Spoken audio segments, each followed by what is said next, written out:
So I wanted to give my review today of the Dynojet PV3, and actually I've had it on a couple rides. I've been running a custom tune from Motorsports Addicts, but I've also want to talk about a problem I was actually having with the canned tune originally that I was trying to run. So I ordered the tuner from High Tech Power Sports. Their customer service was really good. They got it to me like in about a week. So when I ordered it from them, they had a little box where you could list your mods and anything. And I had mentioned that I was running the dual Empire exhaust, and Dynojet actually has a canned tune that is supposed to be set up for the dual Empires. Whether, I don't know if that makes a huge difference, whether the duals or the singles, but they have one for the duals.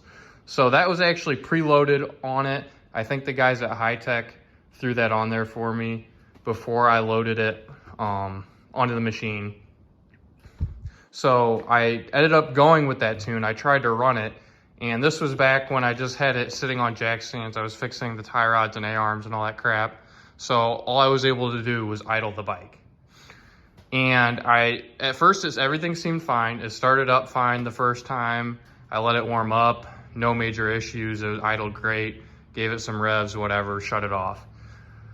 I came back out here another day and started it up, let it get warm, gave it a couple more braps because I had got the exhaust all the way put in, and the bike actually completely stalled out, and a trouble code popped up, a check engine, whatever these things are, a trouble code popped up on the screen, and the bike just shut off. And if you guys ride water or anything, you know that is the last thing you want to happen if you're underwater or something, is the bike to just shut off.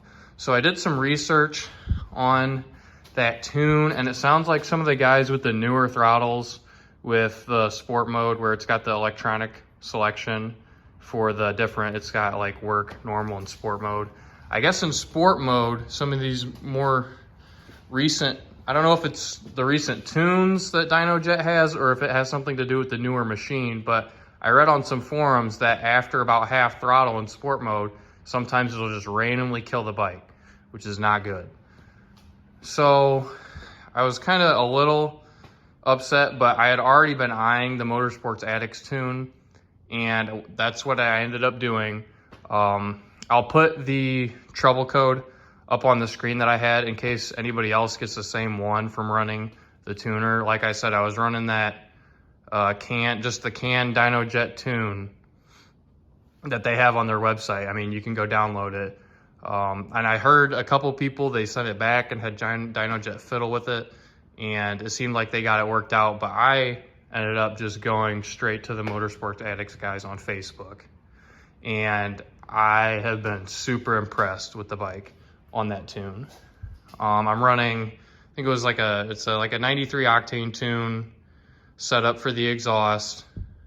It's got like an aggressive throttle profile. The fans come on at 190. Now, I have not seen the bike get over 192 degrees since the tune, which is great. Before, I was regularly seeing at least, I don't know, 210 pretty regularly on a trail ride, which is hot.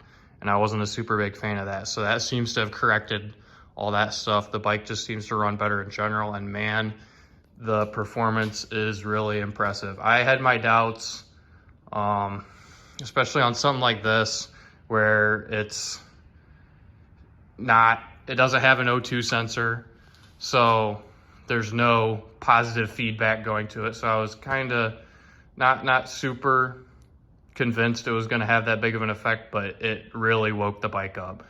This, I think 2 weekends ago, I had it up at the Mounds, and I raced my one buddy who has an older Renegade on 25-inch tires. I think it's like a 2008 or 2009, something, an old 800R. And I really didn't figure I would be able to keep up with him, but I threw it in sport mode. We were both in two-wheel drive. And even on the big 28-inch diggers, that thing, I was neck and neck with him. Like, it was actually really impressive what this thing could do, considering he was on just like 25-inch trail tires. So hands down, I would totally go with that Motorsports Addicts tune all day long. So that was about it, just that issue I had. And yeah, can't really say enough good things about the Motorsports Addicts guys. They got me the tune, I think, in like under 24 hours. I emailed them all the specs, sent them payment over PayPal, and they got me the tune, and it was all good. So that's it.